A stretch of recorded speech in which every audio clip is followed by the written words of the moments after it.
Ambulance railway gate ക്രോസിംഗിൽപ്പെട്ടതോടെ ആശുപത്രിയിലെത്തും മുമ്പ് രോഗി മരിച്ചു. വ്യാഴാഴ്ച രാത്രി 8:30 ഗേറ്റ് അടവ് കാരണം ഗതാഗതക്കുരുക്കിൽപ്പെട്ട ഏമങ്ങാട് സ്വദേശി കോന്തക്കുളവൻ അസ്കറാണ് വേണ്ട അടിയന്തര ചികിത്സ കിട്ടാതെ മരിച്ചത്.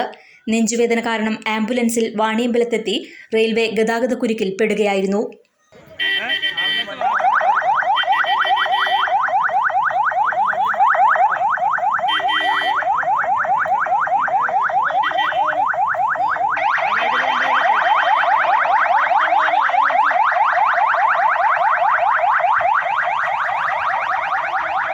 KL 71 news, Wandoor.